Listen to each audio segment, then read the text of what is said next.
The thing about finding out your whole marriage is a lie is that it happens in the most ordinary moments. For me, it happened while looking for a bathroom in my mother-in-law's oversized house, wearing a bright green dress I had bought specifically to please her, because heaven forbid I show up in something she considered inappropriate. I could hear voices coming from the study, and at first I thought nothing of it. Rich people always had little meetings during dinners. But then I heard my name and I stopped walking. Naomi actually thinks we respect her. That was Vanessa, my sister-in-law, her voice dripping with amusement. It's almost sad how hard she tries. I pressed myself against the hallway wall, my heart suddenly pounding so hard I thought they might hear it through the door. The New Year's party will be perfect, Patricia, my mother-in-law, said. Her voice had that particular quality she used when she was planning something. I had heard it before, usually right before some family member got publicly embarrassed for not meeting her standards. We have the photos, the timeline, everything. When we show everyone that Naomi has been cheating on Brandon, no one will question the divorce. My blood ran cold. Photos? Timeline? I had never cheated on anyone in my life. Are you sure the pictures look real? That was Brandon. My husband. The man I had loved for 7 years, married for 5. The man I had supported through business school, the man whose family business I had helped grow with my marketing expertise. Darling, they look very real, Patricia assured him. We paid good money for them. That photographer knew exactly what we needed. Pictures of Naomi entering a hotel with some man, getting into a car with him, having lunch. From a distance, no one will question it. And once her reputation is destroyed, you can divorce her, keep the business, and marry Rachel properly. Rachel.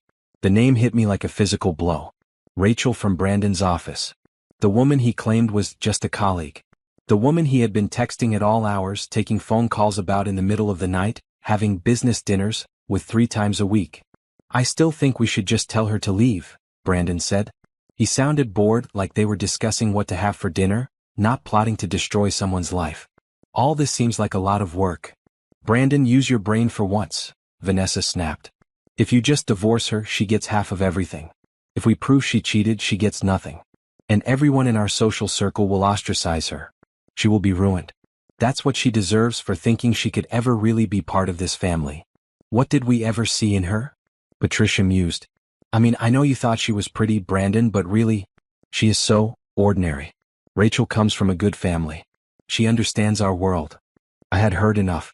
Actually, I had heard too much, but my feet would not move. I stood there, frozen, listening to the 3 people who were supposed to be my family casually discuss destroying my entire life.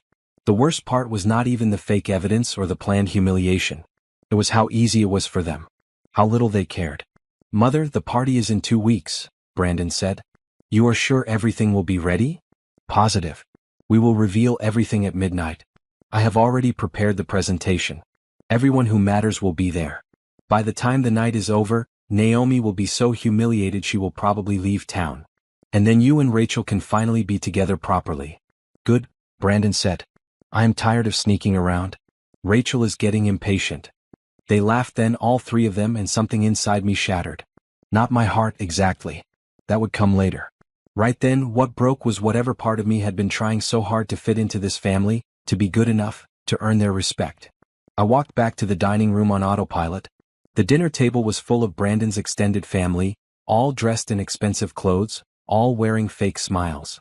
I had spent 5 years attending these dinners, trying to laugh at the right jokes, complimenting Patricia's decorating choices, pretending I did not notice how they excluded me from family photos or forgot to invite me to important events. There you are, dear, Patricia said as she walked back into the room moments after me. Her smile was so sweet it could have caused diabetes. We were wondering where you had gone. Just needed a moment, I said, picking up my wine glass with a steady hand. Inside I was screaming. Outside I was calm. Brandon reached over and squeezed my hand. You okay, babe? I looked at him. Really looked at him. At his handsome face that I had kissed goodbye every morning. At his eyes that I had once thought were full of love. At his lying, cheating, backstabbing face.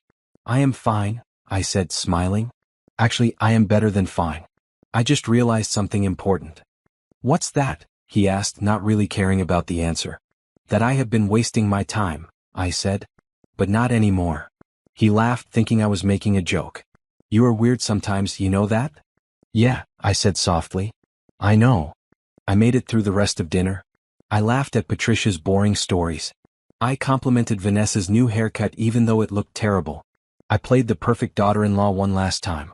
And when Brandon drove us home that night, he had no idea that the woman sitting next to him in the car was already planning his downfall. "That was not so bad, was it?" he said as we pulled into our driveway. "No," I agreed. "Not bad at all." That night, I lay in bed next to my husband listening to him snore, and I made myself a promise. They wanted to humiliate me. They wanted to destroy me.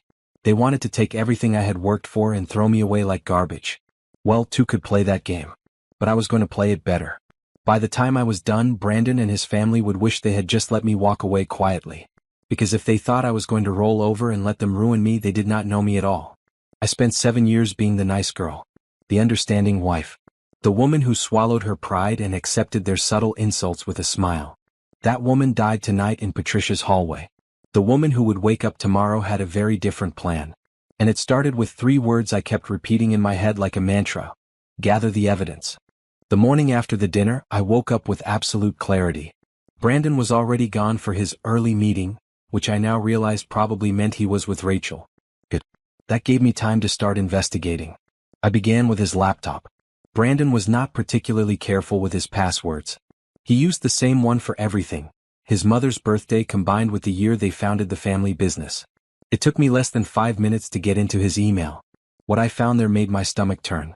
Months of emails between Brandon and Rachel. Love notes. Plans to be together. Discussions about their future once the Naomi situation was handled. There were hotel receipts, restaurant bills, even a receipt for jewelry I had never seen. A bracelet he had bought Rachel that cost more than the ring he had proposed to me with. I did not cry. I had no tears left for this man. Instead, I took screenshots of everything. Every email. Every receipt. Every disgusting message where they laughed about me. But I needed more than emails. I needed proof that would hold up legally and socially. I needed something so solid that even Patricia's money could not make it disappear. That is when I called Jerome. Jerome Washington was a private investigator I had met 2 years ago at a charity event. We had talked about his work and he had given me his card, joking that I should call him if I ever needed to catch a cheating spouse. At the time, I had laughed and thrown the card in my purse, never thinking I would need it. I found that card now and dialed his number. "Washington Investigations," he answered on the second ring. "Hi Jerome. This is Naomi Fletcher. We met at the Children's Hospital fundraiser 2 years ago." "I remember you," he said warmly. "What can I do for you?" "I need to hire you. My husband is having an affair and I need proof. Lots of it. And I need it fast." "How fast?" "I have less than 2 weeks." There was a pause. "That is quick. But I can do it. When can we meet?" We arranged to meet that afternoon at a coffee shop across town where no one from Brandon's circle would see us. I spent the rest of the morning acting normal, cleaning the house, responding to work emails. When Brandon called to say he would be home late, I told him it was fine. I told him I loved him. I played my part perfectly. Meeting Jerome felt like the first honest thing I had done in days. He was a tall man with kind eyes and a professional manner that put me at ease immediately. "Tell me everything," he said, pulling out a notepad. I did. I told him about the dinner, about overhearing their plan, about Rachel, about the fake evidence they were creating. I showed him the emails I had found. His expression grew darker as I talked. "This family sounds like a real piece of work," he said when I finished. "They are. But I need to be smarter than them. Can you help me?" "Absolutely. I will put my best people on this. We will follow your husband, document everything with Rachel, get video evidence, track their movements. If they are meeting at hotels, I will get proof. If they are spending company money on this affair, I will find the paper trail. 2 weeks is tight, but if they are as careless as you say, we will have everything you need." "Thank you," I said, feeling relief for the first time since the dinner. "One more thing," Jerome said. "You should talk to a lawyer. Get your legal ducks in a row. Do you have someone you trust?" I thought about it.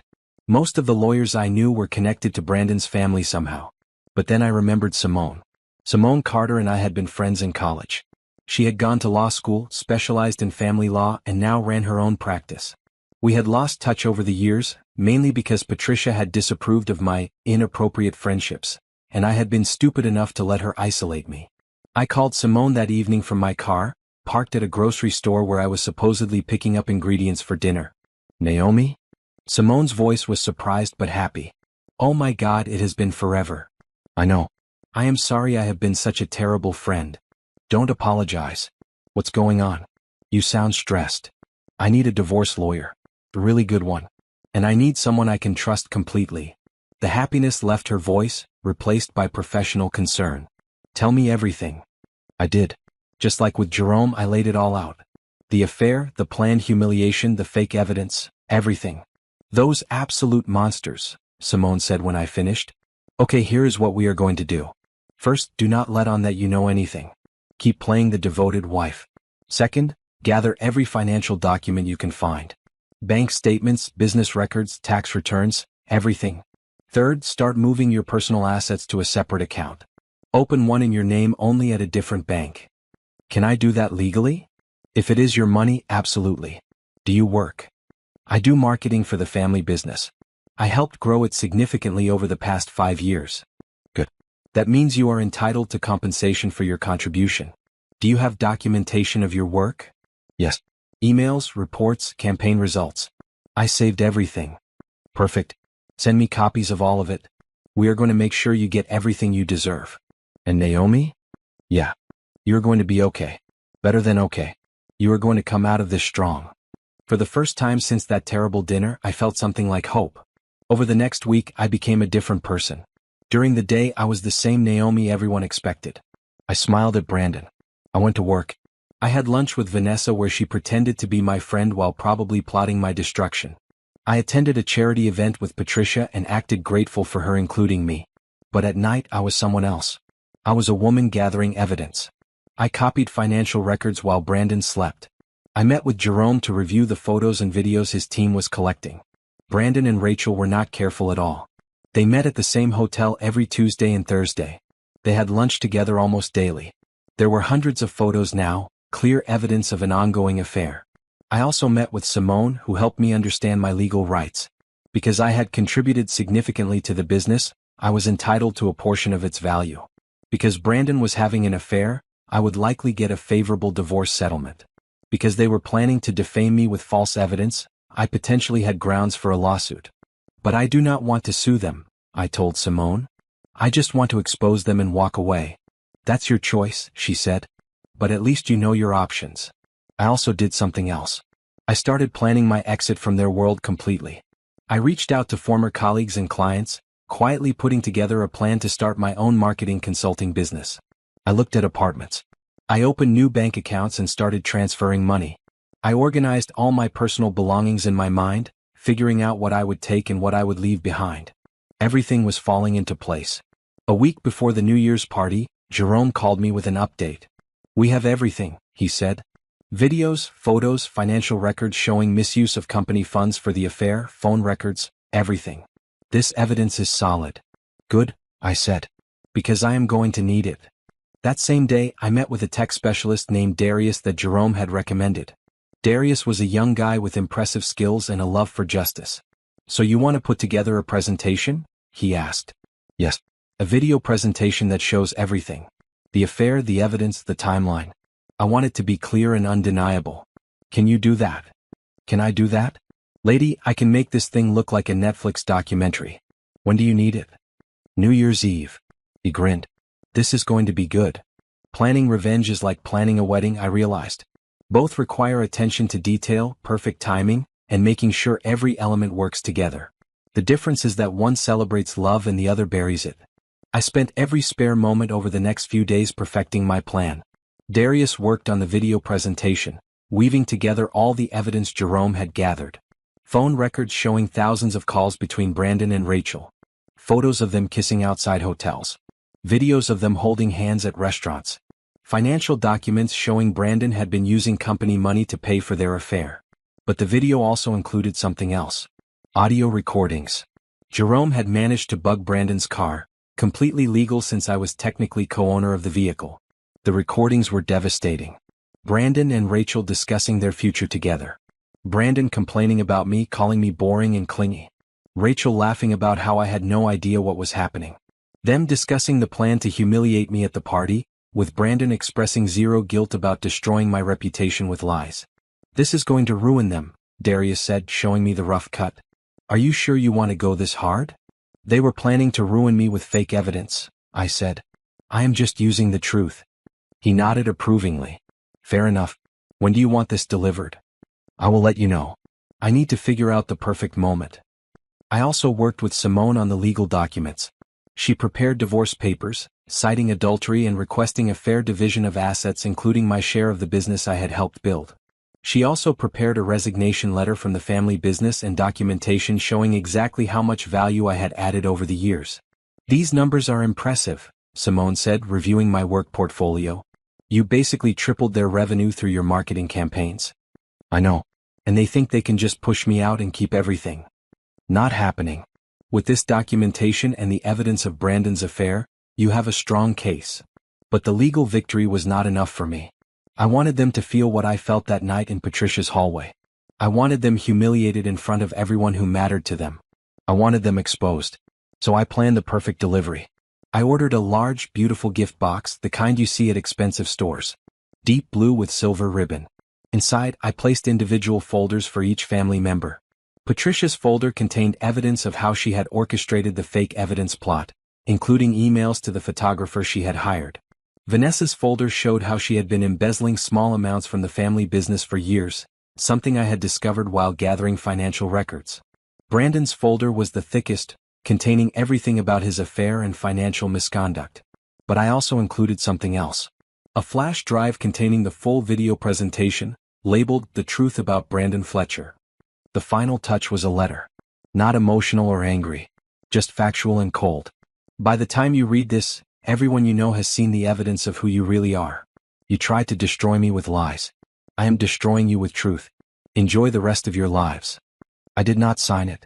I did not need to. I also took care of myself during this time, which felt strange but necessary.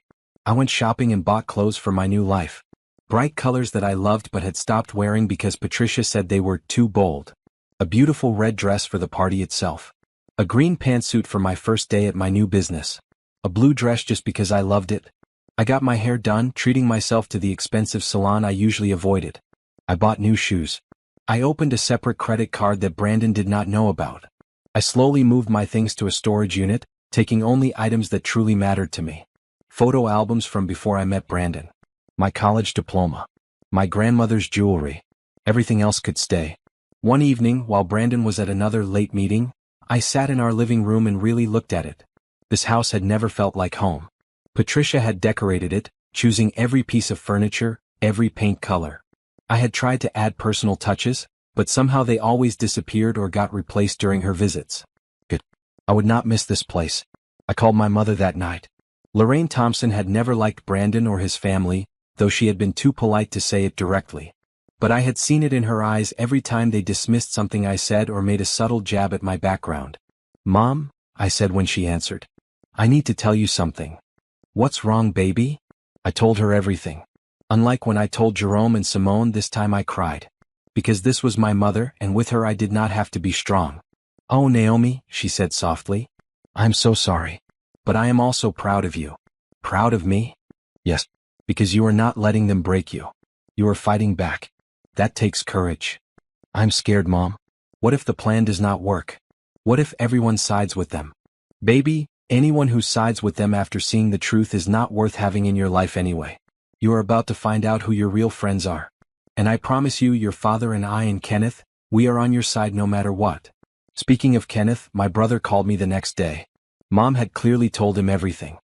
"I want to break his face," Kenneth said immediately. "No violence, Kenny.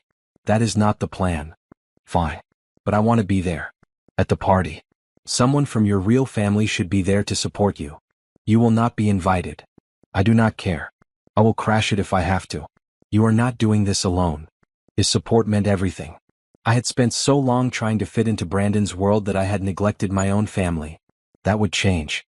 The week before the party, I met with Jerome one final time to review everything. "We have enough evidence to bury them 10 times over," he said. "Are you ready for this?" "I have to be." They certainly were ready to bury me.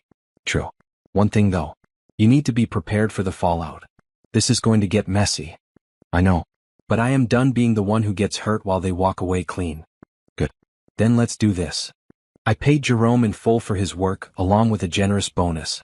I paid Darius for the video. I paid Simone a retainer for the divorce proceedings. I was spending money, but it was worth it. This was an investment in my future.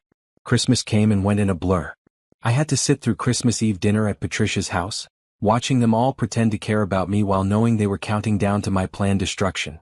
Vanessa gave me a gift, a cheap scarf she had probably grabbed at a drugstore. Patricia gave me a book on being a better hostess, which I almost laughed at. Brandon gave me diamond earrings. Probably the same store where he bought Rachel's bracelet. "These are beautiful," I said, kissing his cheek. "Thank you, honey." "You deserve them," he said, looking guilty for half a second before the expression vanished. "You have been so good to me." I wanted to throw the earrings at his face. Instead, I wore them to Christmas dinner and smiled for the family photos that I would never see anyway because Patricia would edit me out like she always did. On December 30th, I moved the last of my important belongings out of the house while Brandon was at work. The storage unit was full now. My car had a bag packed with essentials. I had a new apartment lease signed, starting January 2nd. I had a business plan written and clients already lined up. I had filed all the legal paperwork ready to be served. Everything was in place. That evening Brandon came home with flowers. "For my beautiful wife," he said, kissing me. "I love you, you know that?" "I know," I said, taking the flowers. They were cheap, wilted at the edges. He had probably grabbed them at a gas station on the way home. "Tomorrow is going to be great," he continued. "The party, bringing in the new year together. Starting fresh." Yes, I agreed. Very fresh. He had no idea how fresh things were about to get. That night I barely slept. I kept going over the plan in my head. The box would be delivered at 11:30. Patricia and Vanessa would open it, thinking it was a gift from a guest. They would see the folders and start looking through them. Around that time, I would announce I had a special presentation. The video would play on the large screen in Patricia's ballroom. Everyone would see everything. And then I would walk out, leaving them to deal with the consequences. It was simple, really. Elegant, even. They had tried to destroy me with lies. I was going to destroy them with truth. As I lay in bed next to Brandon for the last time, I felt strangely calm. This man had promised to love me forever. He had stood at an altar and made vows. And he had thrown all of it away for someone else, without even having the decency to tell me the truth. Well, the truth was about to come out. All of it. Tomorrow night, at midnight, while everyone else was celebrating the new year, the Fletcher family would be dealing with their new reality. And I would be free. The morning of New Year's Eve arrived with deceptive normalcy. Sunlight streamed through the bedroom windows. Brandon woke up cheerful, kissing my forehead before heading to shower. From the bathroom he called out details about the party. "Mom wants us there by 7 to greet guests. You know how she is about timing." "Of course," I called back, staring at the ceiling. This was it. The last day of my old life. I got up and made breakfast, something I had done hundreds of times. Eggs, toast, coffee.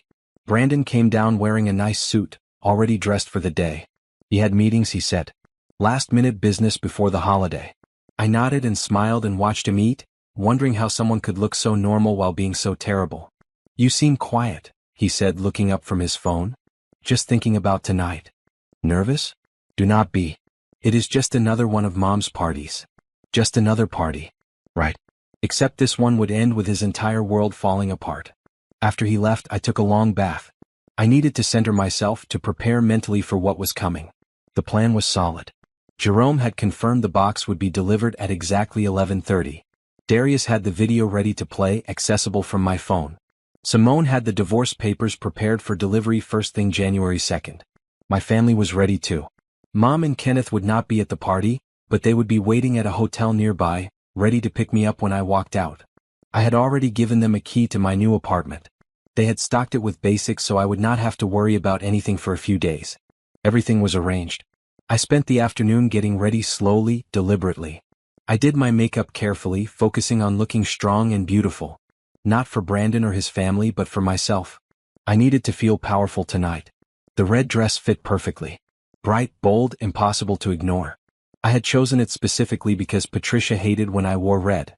She said it was too attention-seeking. Well, tonight I wanted all the attention. I paired it with simple gold jewelry. The earrings Brandon had given me for Christmas went back in their box. I would leave them here with everything else that belonged to this life. At 6:30, Brandon came home to change. He looked at me and whistled. "Wow, you look amazing." "Thank you. That dress is really red." "Yes, it is. Mom might say something." "Let her." He looked surprised but shrugged. "Okay. If you are happy, I am happy." What a lie. He was only happy when he was with Rachel. But I just smiled and finished getting ready. We drove to Patricia's estate in silence. The house was already lit up like a Christmas display, with cars lining the circular driveway. Valets were parking vehicles. A catering staff moved in and out of the house carrying trays. Patricia had spared no expense as usual. Big turnout, Brandon commented. She invited everyone, I said. Which was perfect. The more people who witnessed what was about to happen, the better. Patricia met us at the door, wearing a designer gown that probably cost more than some people's cars. Her smile was predatory. Naomi. That is quite the dress. Thank you, Patricia. You look lovely too. Well, come in. Brandon, your father needs you in the study. Something about the Johnson account. Brandon kissed my cheek and disappeared. Patricia looked at me, her smile sharpening. You seem different tonight. Do I? Yes. Almost confident. It is strange on you. I smiled back. Maybe I am just excited for the new year. Fresh starts and all that. Yes. Fresh starts.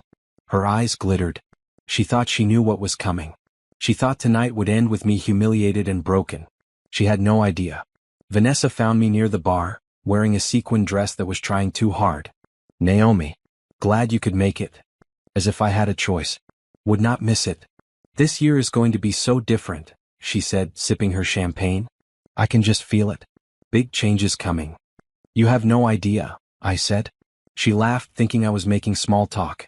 I excused myself and moved through the party, greeting people I had known for years. Business associates of Brandon's family.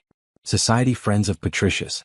People who had always been polite to my face while probably agreeing with the family's assessment that I was not good enough. Some of them would feel guilty after tonight. Others would not. I had made peace with both possibilities. At 9 o'clock I checked my phone. A text from Jerome, package is ready. On schedule. Another text from Darius, video is queued up. Just click the link when ready. Another from Simone, you can still back out. But if you do this, I am with you all the way. I was not backing out. I responded to each of them, thank you. Let's do this. Mom texted too, we love you. We are proud of you. Call us when it is done. Kenneth sent, go get them. The party continued around me. People laughed and drank and talked about their vacation plans. The catering staff circulated with fancy appetizers. A live band played in the ballroom. Everything was elegant and expensive and fake. At 10 o'clock I saw Rachel arrive. She walked in wearing a silver dress, her arm linked with a man I did not recognize. Her date, presumably to make things look innocent. But I saw the way she looked around the room, searching. When her eyes found Brandon across the crowd, they shared a look that made my stomach turn. I walked over to her. Rachel. So nice to see you here. She looked startled. Naomi. I hope it is okay that I came. Brandon mentioned his family was hosting and said I should stop by. Of course. Any friend of Brandon's is welcome. I smiled sweetly. You look beautiful. Silver is definitely your color. Thank you. She looked uncomfortable, probably wondering why I was being nice. Have fun tonight, I said, patting her arm. It is going to be memorable. I walked away, leaving her confused. Let her wonder.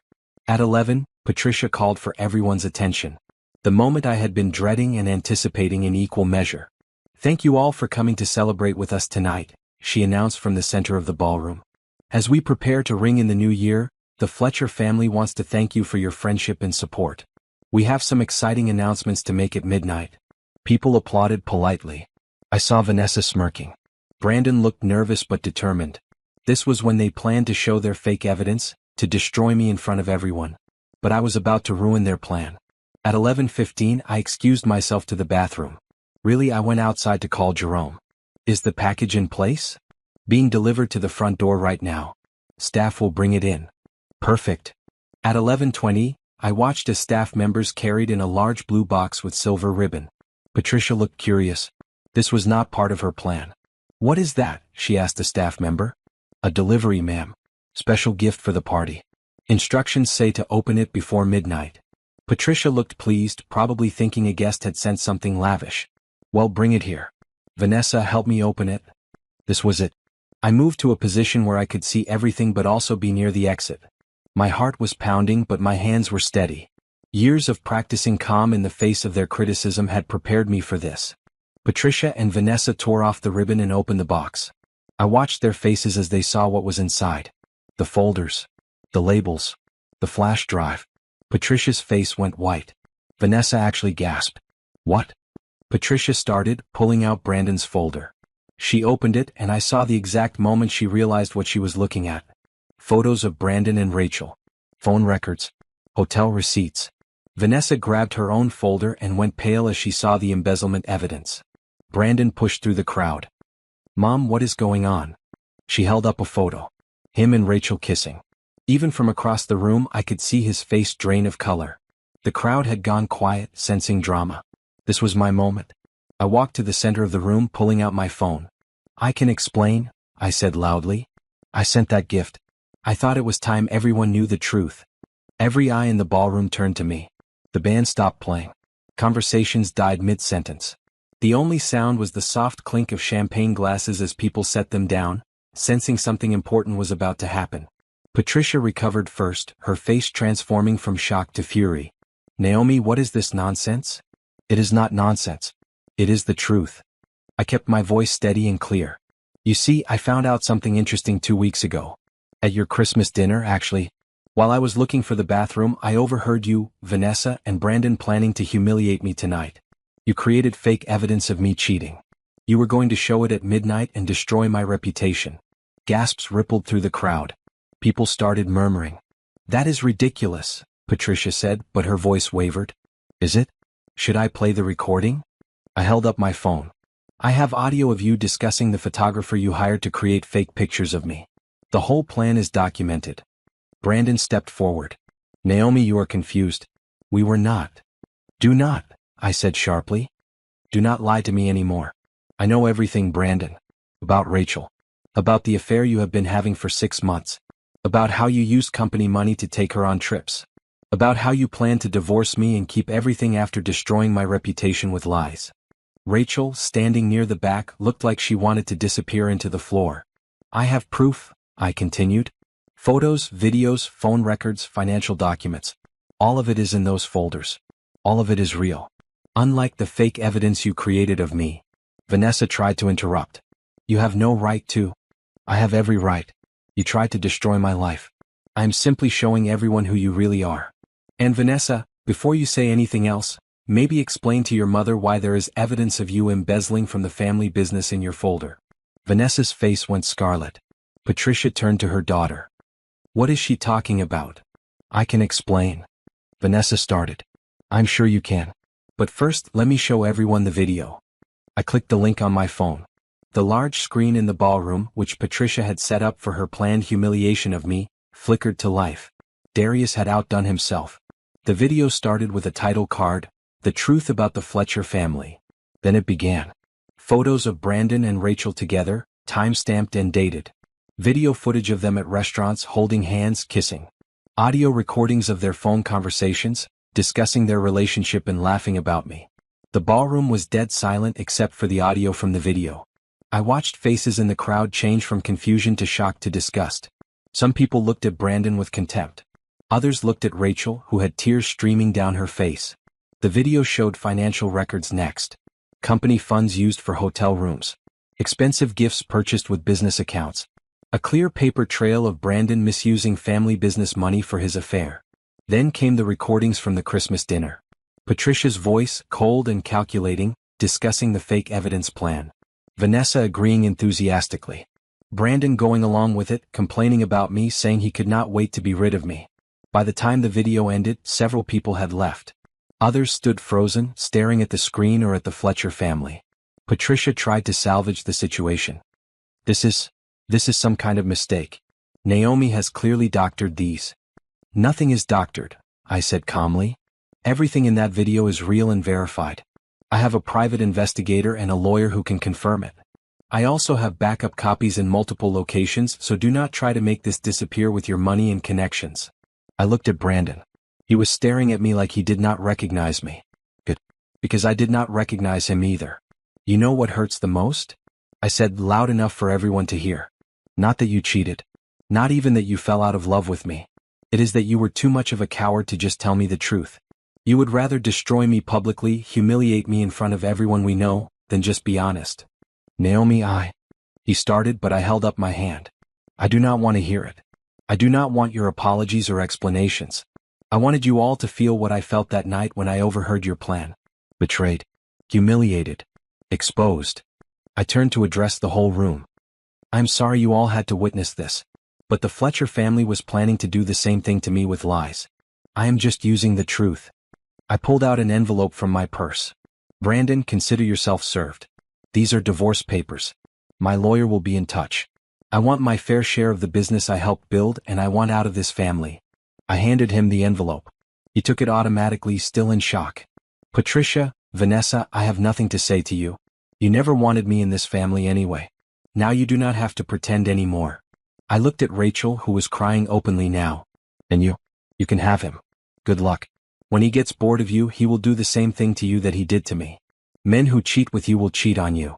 I turned to leave and then stopped, turning back. Oh, and Patricia? She looked at me with pure hatred. You asked earlier if I seem different. I am. Because I am not afraid of you anymore. None of you. You spent years making me feel small and inadequate. But I am done letting you define my worth. I know who I am. And I know I deserve better than this family.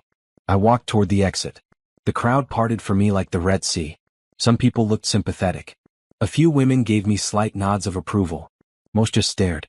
As I reached the door, my phone rang. I looked at the caller ID. Patricia. I answered, putting it on speaker so the nearby guests could hear. Yes. Where the hell are you? Patricia's voice was shaking with rage. I am leaving your party. Did you really think I would stay? Get back here right now. We need to talk about this. This disaster you have created. Disaster I created? You created this when you decided to plot against me. When you raised a son who thinks cheating and lying are acceptable. When you built a family based on appearances and money instead of actual values. You have ruined us, she hissed. No, Patricia. You ruined yourselves. I just made sure everyone could see it. This is not over. Actually, it is. Completely over. I'm done with all of you. Enjoy explaining tonight to everyone who matters in your social circle. I'm sure it will be fun. I hung up and walked out of the house. The cold December air hit my face and I took a deep breath. Behind me, I could hear the party dissolving into chaos. Raised voices. Someone crying. Cars starting as guests made hasty exits. A black car was waiting at the end of the driveway. Mom and Kenneth. I got in and Kenneth immediately pulled me into a hug. You did it, he said. You actually did it. How do you feel? Mom asked, studying my face. I thought about it. Free. Terrified. Relieved. Sad. Angry. Everything all at once. That sounds about right, Mom said gently. As Kenneth drove away from the estate, I looked back one last time. The house was still lit up, still beautiful from the outside. But inside, the Fletcher family was dealing with the consequences of their actions. My phone buzzed with texts. Some from people at the party expressing support. Others from family members defending Brandon. A few from former friends saying I had gone too far. I turned off my phone. I did not need to read any of it tonight. Where to? Kenneth asked. The hotel. I just want to sleep. At the hotel, Mom had booked us a suite. She had brought comfortable clothes for me to change into. I took off the red dress, washed off my makeup, and put on sweatpants and a t-shirt. Then I sat on the bed and let myself cry. Mom sat next to me, rubbing my back. Kenneth ordered room service. And slowly the adrenaline drained away, leaving me exhausted. What happens now? I asked. Now you rest, Mom said. Tomorrow you start your new life. But tonight you rest. I fell asleep on the hotel bed, surrounded by my real family. The people who loved me without conditions. Who supported me without asking me to be someone I was not. Outside, fireworks started going off. Midnight. The new year had arrived. And for the first time in 5 years I was facing it as myself. Not as Brandon's wife. Not as Patricia's disappointing daughter-in-law. Just Naomi. It was the best New Year's gift I could have asked for. I woke up on New Year's Day with a splitting headache and a sense of unreality. Had last night really happened? Had I really just blown up my entire life in front of 100 people? My phone, which I had turned back on, confirmed it. 63 text messages. 27 missed calls. Dozens of social media notifications. The story was everywhere. Kenneth knocked on my door. You awake? Unfortunately. He came in with coffee and a sympathetic look. It is trending on social media. Someone filmed parts of it. Of course they did. I sipped the coffee. It was too hot, but I did not care. Do you want to see? No. Yes. I do not know. He showed me his phone anyway. The video was shaky but clear enough. You could see me talking, the screen behind me showing the evidence, Patricia's face going pale. The comments section was brutal and divided. Some people praised me for standing up for myself. Others called me vindictive and cruel. A few thought the whole thing was staged for attention. Do not read the comments, Kenneth advised. Nothing good ever comes from reading comments. Mom came in with breakfast. Eat something. Then we will go to your new apartment and get you settled. I do not know if I can face the world today. You do not have to. Not yet. Take time to process what happened. But the world was not going to wait for me to process. At 10 a.m. my phone rang. Simone. How are you holding up? She asked. I have been better. I have definitely been worse too. Well, I have news. Brandon's lawyer contacted me this morning. He wants to negotiate a settlement. Already? The video evidence is damning. They know if this goes to court he will be destroyed. They are willing to offer you a fair division of assets including your share of the business value. How fair? Very fair. More than I expected, honestly. I think they want this to go away quietly. Too late for that. Simone laughed. True. But legally it works in your favor. Do you want me to negotiate? Yes. Get me everything I deserve. I earned it. Consider it done. After I hung up, Mom convinced me to shower and get dressed. We drove to my new apartment, a bright space on the 3rd floor of a modern building. It was smaller than the house I had shared with Brandon, but it was mine. All mine. Mom and Kenneth had already stocked the fridge and pantry. They had set up the bedroom with fresh sheets. There were flowers on the counter with a card, "To new beginnings. Love, Mom and Dad." Thank you, I said, feeling tears well up again. For everything. You are our daughter, Mom said simply. This is what family does. We spent the day unpacking my things from storage. My clothes, my books, my grandmother's quilt. Things that belonged to me that had nothing to do with the Fletcher family. My phone kept ringing. Patricia called 5 times. I did not answer. Brandon called 3 times. I blocked his number. Vanessa sent a long text message calling me horrible names. I deleted it without finishing. But I also received calls from people I had not expected. Old college friends reaching out with support. Former coworkers saying they had always liked me. A few clients from the family business asking if I was starting my own company because they would love to work with me. Not everyone had abandoned me. That was something. That evening Jerome called. I have been following the fallout. How are you doing? Surviving. Is that normal? Completely. You just blew up your life. It is going to take time to figure out who you are outside of that marriage. Did I do the right thing? He was quiet for a moment. That is not for me to say. But I will tell you this. They were planning to destroy you with lies. You stopped them with truth. Whether that was right or wrong depends on your moral compass, not mine. I keep thinking I should feel more satisfied. Like revenge should feel better than this. Revenge never feels as good as people think it will. Because you are not a cruel person, Naomi. You did not enjoy hurting them. You just needed them to stop hurting you. That made sense. Thank you, Jerome. For everything. Anytime.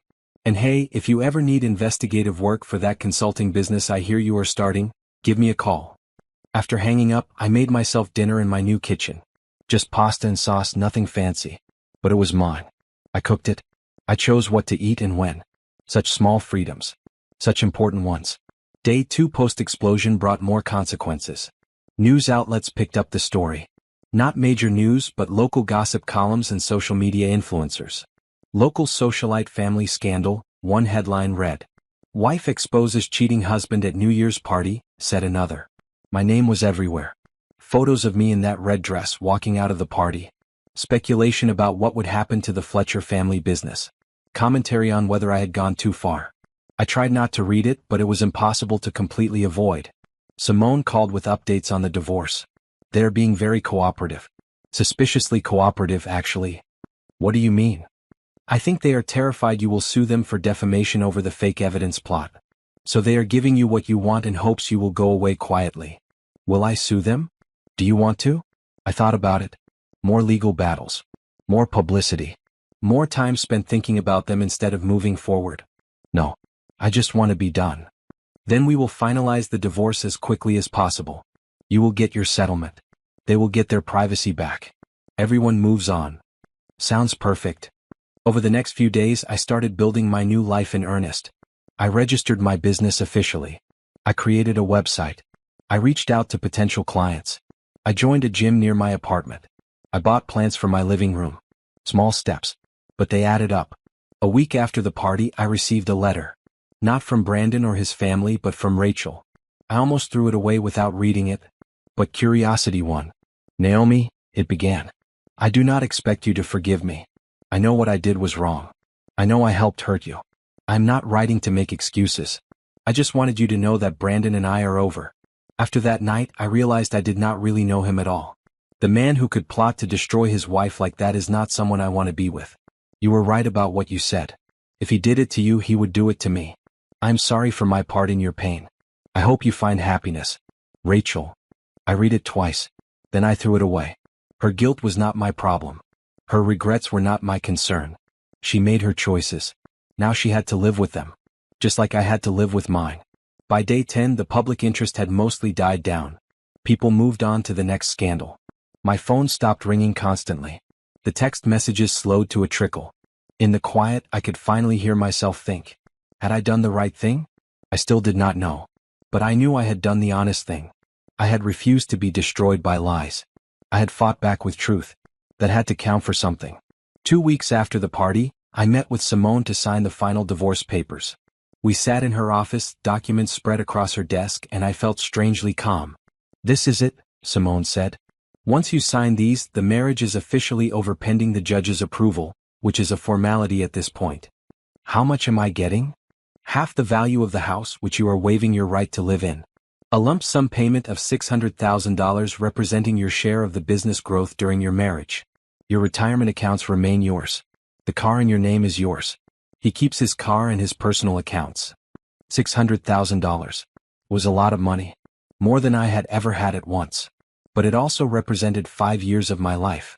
5 years of work, of trying, of believing in something that turned out to be a lie. And the business? I asked. You are relinquishing all future claims to Fletcher Enterprises in exchange for this settlement. They wanted a clean break. Good. So do I. I signed every page. My hand was steady. When I finished, Simone witnessed the signatures and put the documents in a folder. Congratulations, she said. You are about to be a very free, very independent woman. It feels weird.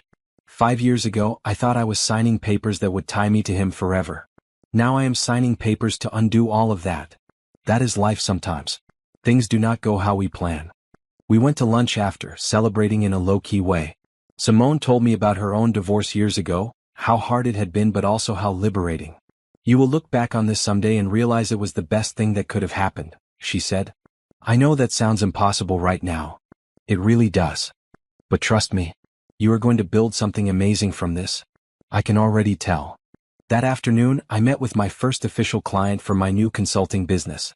A small startup that needed help with their marketing strategy. The owner, a woman named Diane, had seen the news about me and reached out specifically. I like that you stood up for yourself, she said during our meeting. It tells me you are not a pushover. That you have a backbone. Those are qualities I want in someone helping to build my company. We talked strategy for 2 hours. It felt good to use my brain for something productive instead of dwelling on the past. By the end of the meeting, she had signed a 6-month contract. My first client. My first real income that had nothing to do with the Fletcher family. Felt amazing. Over the next few weeks, I settled into a routine. Wake up. Exercise. Work on my business. Cook dinner. Read. Sleep. Simple, predictable, mine. I joined a book club at the local library. I took a pottery class on weekends. I reconnected with friends I had lost touch with during my marriage. Slowly, I started remembering who I was before Brandon.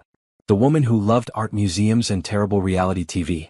Who could spend hours cooking complicated meals just for fun. Who laughed loudly and did not apologize for taking up space. That woman had gotten lost somewhere in the last 5 years. But she was coming back. 1 month after the party, I ran into Vanessa at a coffee shop. I almost turned around and left, but she saw me first. Naomi. She looked uncomfortable. Vanessa. Can we talk? Just for a minute?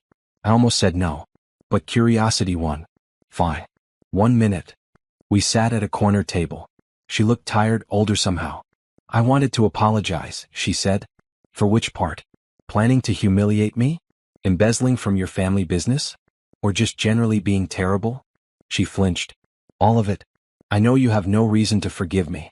But I needed to say it anyway. What we did was wrong. What I did was wrong. Yes, it was. The family is falling apart. Dad is furious about the embezzlement. He is making me pay back every cent Mom and Brandon are not speaking. The business is struggling because clients do not trust us anymore. Everything is a mess. And you are telling me this because? Because I want you to know that we are paying for what we did. If that matters to you. I looked at her. Really looked at her. She was miserable. And part of me, a small part, felt sorry for her. But mostly I just felt nothing. It does not matter to me, I said honestly. What happens to your family is not my concern anymore. I do not wish you well. I do not wish you ill. I just do not think about you at all. Her face crumpled. I deserve that. Yes, you do. I stood up to leave. She grabbed my arm. Naomi, wait. Is there anything I can do? To make things right? There is nothing to make right. What is done is done.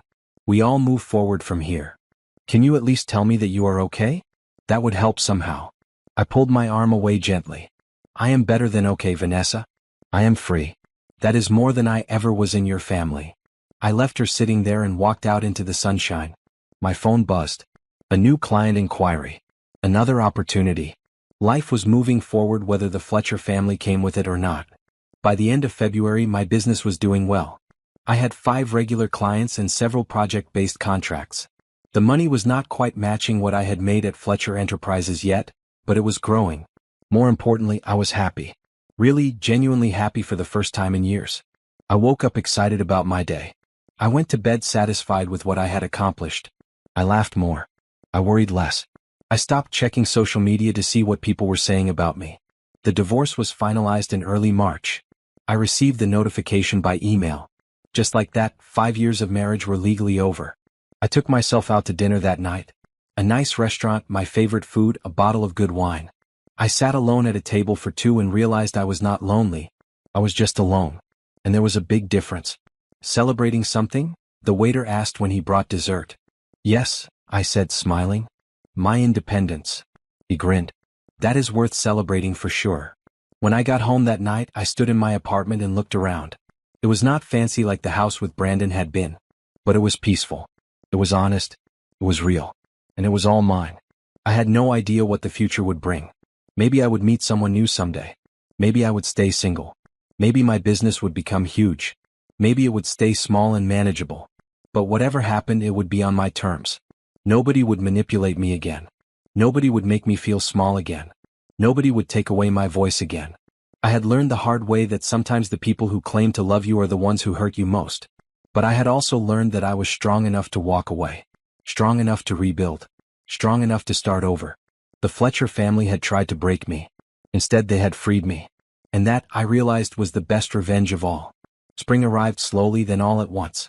By April, my new life had a rhythm I never thought possible 3 months ago. I woke up without dread. I went to sleep without anger. The constant knot in my stomach had finally loosened. My consulting business was growing faster than I had projected. 8 regular clients now, with 3 more in negotiation.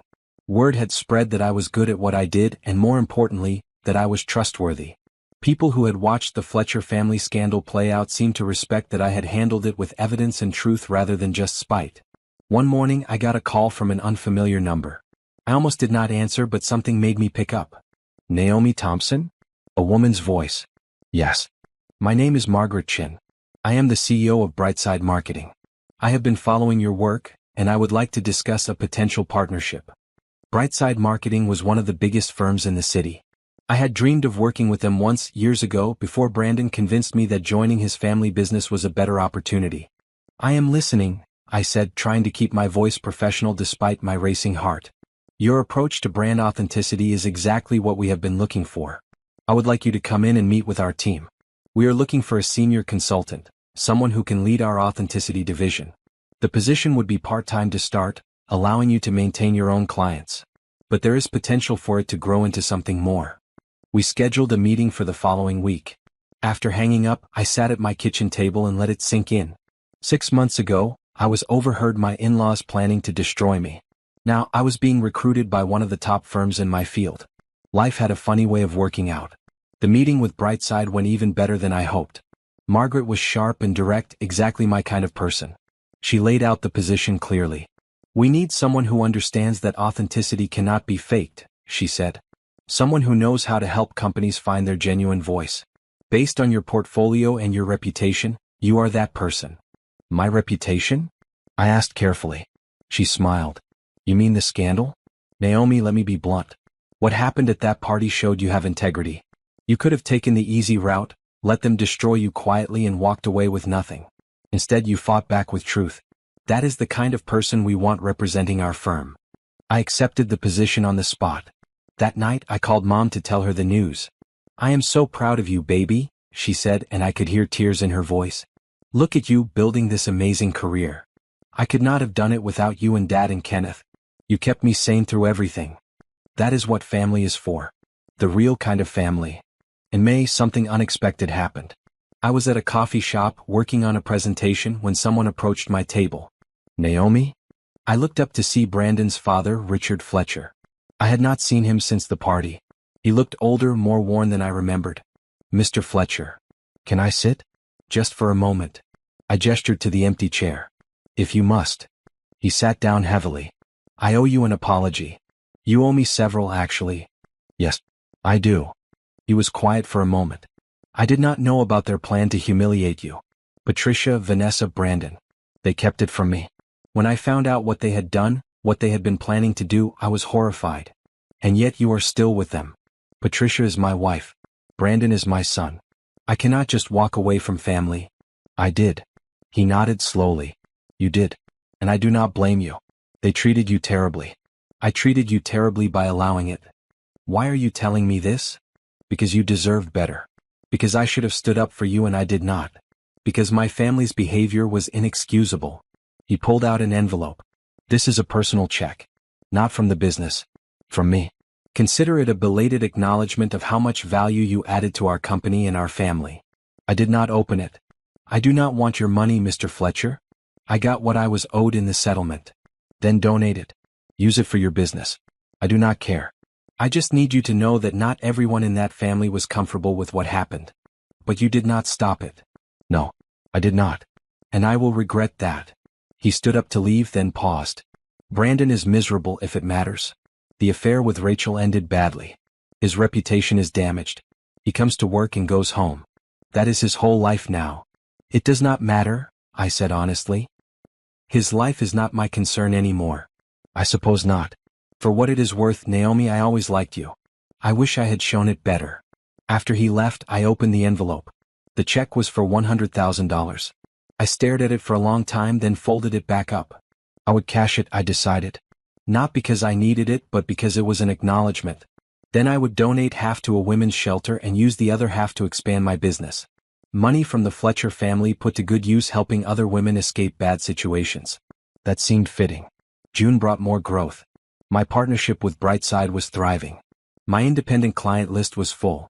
I had to turn down new projects because I did not have enough hours in the day. You should hire help, Simone suggested during one of our now regular lunch dates.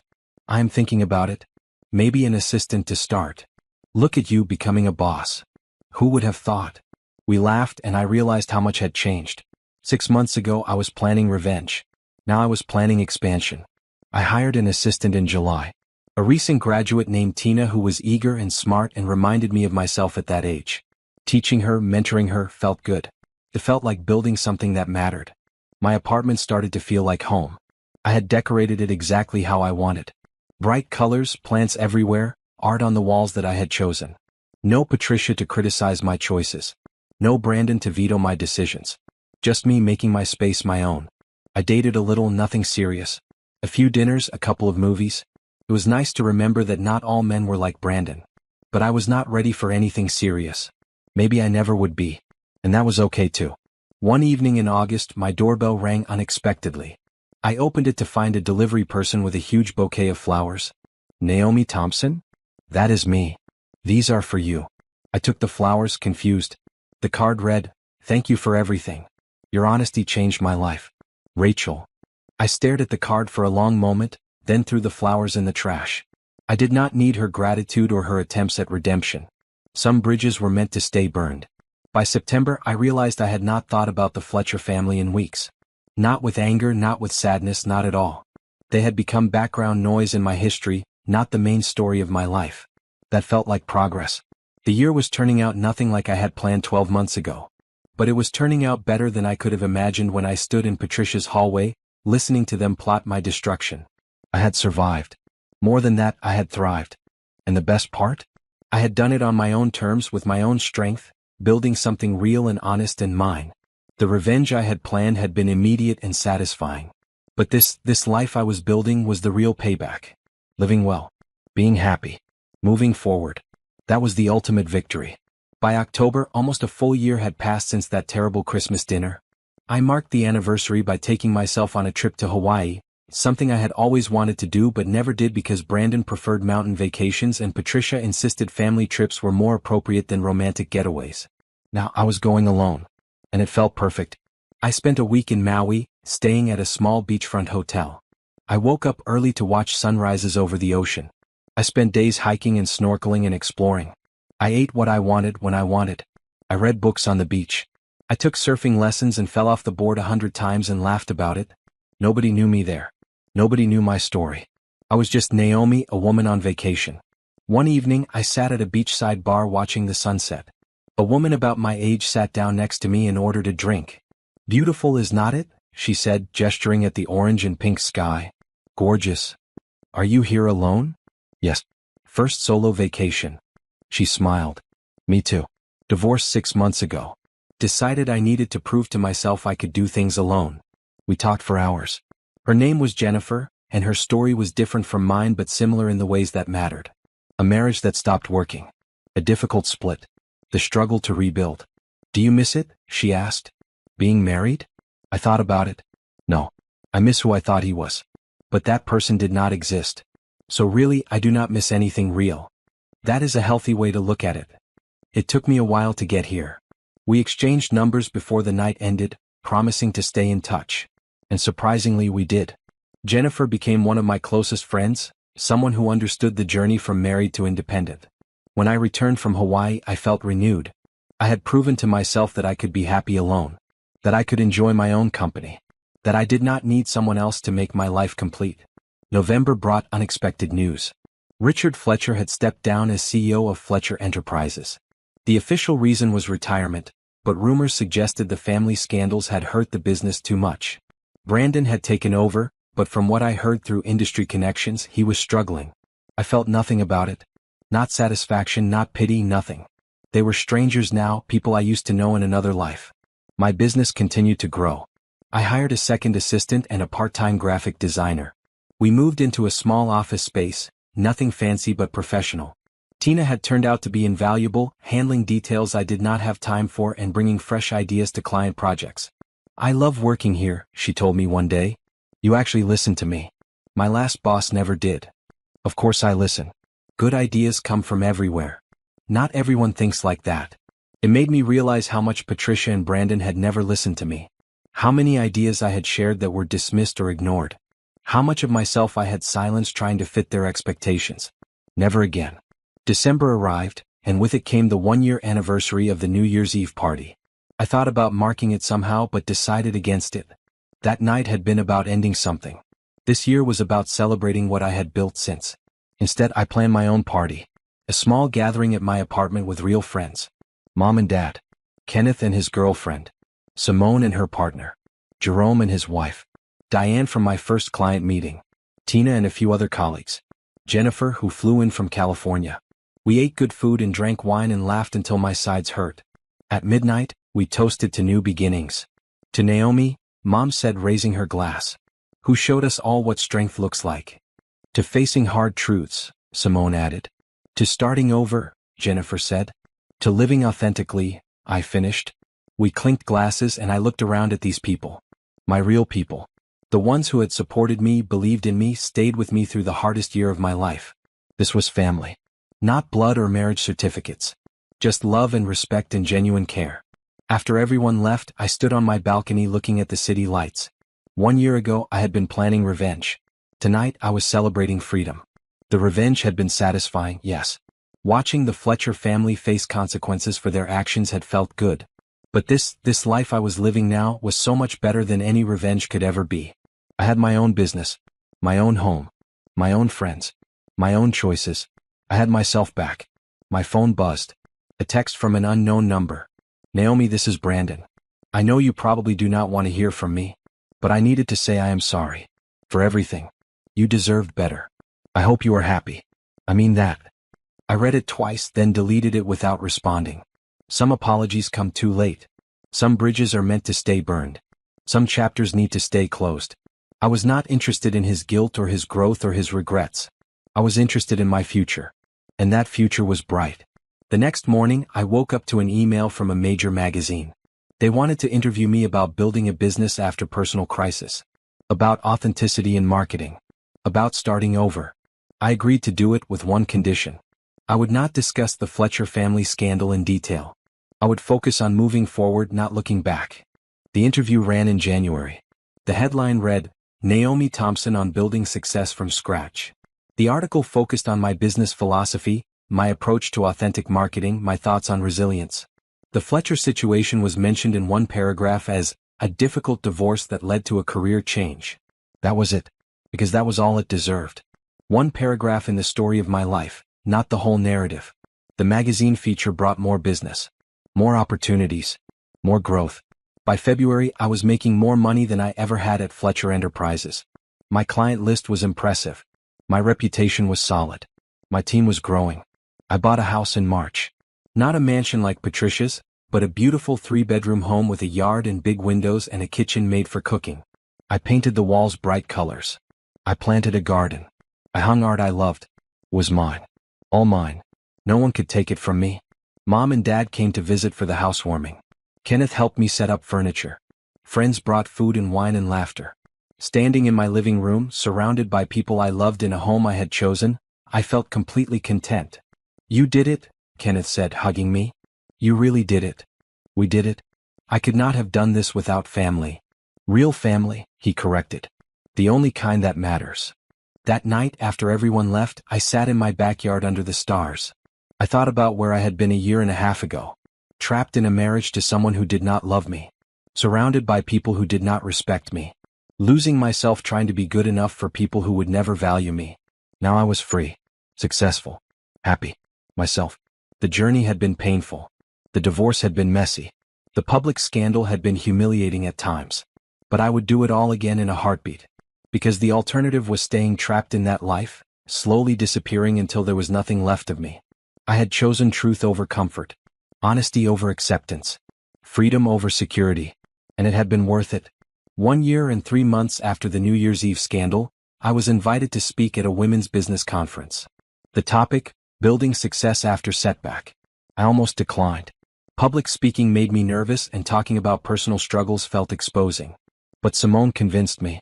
Your story matters, she said. Not the scandal part. The survival part. The rebuilding part. Women need to hear that you can come back from having your life fall apart. So I accepted. The conference was in a downtown hotel ballroom.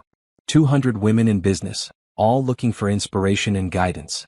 I stood backstage wearing a bright blue suit I had bought specifically for this occasion, and tried to calm my racing heart. You are going to be great, Tina said, squeezing my hand. She had come to support me along with Mom and Jennifer. When they called my name, I walked onto the stage. The lights were bright. The crowd was attentive. And suddenly I was not nervous anymore. I told my story. Not all of it, but the parts that mattered. I talked about being in a situation where I felt powerless. About finding my strength. About choosing to fight for myself. About walking away from security to build something real. The hardest part was not the divorce, I said. It was accepting that I had wasted years trying to be someone I was not. But those years were not really wasted. They taught me what I did not want. And sometimes that is just as valuable as knowing what you do want. I talked about starting my business. About the fear and the doubt and the small victories. About learning to trust myself again. About building a life on my own terms. Success is not about revenge or proving people wrong, I said. It is about building something so good that you stop caring what those people think. It is about living so fully that the past becomes background noise. When I finished, the room erupted in applause. Women stood up. Some were crying. After the speech, dozens of them came to talk to me, to share their own stories, to thank me for being honest. One woman, probably in her 50s, grabbed my hands. "I have been in a bad marriage for 20 years. I thought I was stuck.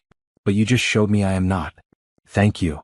Another younger woman said, "I just got fired for standing up to my boss's inappropriate behavior. I felt like my career was over. But you proved I can start again." Walking out of that conference, I realized something important. The worst thing that ever happened to me had become something valuable. Not because of the revenge or the scandal, but because of what I learned about myself. About my strength. About my ability to rebuild. A few weeks later, I got an email from Richard Fletcher. It was brief. "Naomi, I saw your speech online. You have built something impressive. I am glad you found your path. Patricia and I are separating. Brandon has stepped down from the company. Vanessa is seeking help for her issues. We are all dealing with the consequences of our actions. I thought you should know that your honesty, while painful, was necessary. Thank you for that. Richard." I did not respond. But I did not delete it either. It was closure of a sort. Acknowledgement that everything that happened had ripple effects that extended far beyond that one night. In June, I hit a major milestone. My business was profitable enough that I could expand significantly if I wanted. I had a choice. Stay small and manageable or grow into something bigger. I chose growth. I hired 3 more people. I rented a bigger office space. I invested in better technology and marketing. I took the risk, and it paid off. By summer, I had 15 employees. We had an impressive client roster. We were being featured in business publications. I was being asked to speak at conferences regularly. The girl who had been deemed not good enough by the Fletcher family was now a recognized leader in her field. One afternoon in July, I was at a coffee shop meeting with a potential client when I saw Patricia. She was sitting alone at a corner table looking at her phone. She looked older, tired. Our eyes met for a moment. She looked away first. I felt nothing. Not anger, not satisfaction, nothing. She was just a person I used to know. Someone from another life. I finished my meeting, got my coffee, and left without speaking to her. Because there was nothing left to say. That chapter was closed. In August, something wonderful happened. Kenneth called to tell me he was engaged. "You are going to love her," he said. "She is nothing like, well, you know. Nothing like the Fletcher family?" Exactly. His wedding was planned for the following spring. I was asked to be a bridesmaid, which felt special. Family celebrations, real ones, were something to treasure. September brought another opportunity. A publishing house reached out. They wanted me to write a book about business authenticity and personal resilience. I signed the contract immediately. The book would take a year to write, but I had a story to tell. Not about revenge or scandal, but about finding yourself when everything falls apart. About building something real from ruins. As fall arrived, I reflected on how far I had come. 2 years ago, I was a woman losing herself in a bad marriage. 1 year ago, I was a woman rebuilding from rubble. Now, I was a woman thriving on her own terms.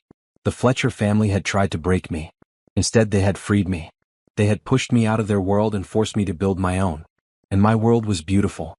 On the 2-year anniversary of that Christmas dinner, I hosted a celebration at my house. The same core group plus new friends I had made along the way. We cooked together, laughed together, toasted to the future.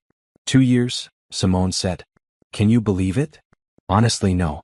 Sometimes it feels like a lifetime ago. Sometimes it feels like yesterday. Do you ever regret how you handled it? The public exposure? I thought about it. No. They were planning to destroy me publicly with lies. I just beat them to it with truth. If I could go back, I might do it differently. Maybe quieter. But I do not regret standing up for myself. Good. You should not. That night, after everyone left, I sat in my backyard with a glass of wine. I thought about Brandon, probably sitting in some apartment regretting his choices. About Patricia, dealing with her divorce and her damaged reputation. About Vanessa, working to rebuild trust with her family. I did not wish them harm. But I did not wish them well either. I simply did not think about them much anymore. My life was too full of good things to waste time on people who had treated me poorly. I had my business, my home, my family, my friends, my health, my happiness. I had survived the worst thing I could imagine and come out stronger on the other side. The best revenge I had learned was not the moment of exposure. It was not the public humiliation or the consequences they faced. The best revenge was this. Sitting in my own backyard, in my own home, living my own life, being completely and authentically myself. The best revenge was being happy. As I looked up at the stars, I made a promise to myself. I would never again sacrifice who I was to fit someone else's expectations. I would never again stay quiet to keep the peace. I would never again make myself smaller to make someone else comfortable. I was enough. I had always been enough. The Fletcher family's inability to see that was their failure, not mine. 2 years ago, I thought my life was over. Tonight, I knew it was just beginning. And that beginning was beautiful. The end of my story with Brandon was not a tragedy. It was a liberation. Yes, it hurt. Yes, it was hard. Yes, there were days I wanted to give up. But I did not give up. I fought back. I rebuilt. I thrived. And now, standing in my own backyard, successful and happy and free, I could say with absolute certainty, I won. Not because I destroyed them, but because I refused to let them destroy me. Not because I got revenge, but because I got my life back. Not because I proved them wrong, but because I proved to myself that I was stronger than I ever knew. The Fletcher family was my past. But my future? That was all mine. And it was going to be spectacular.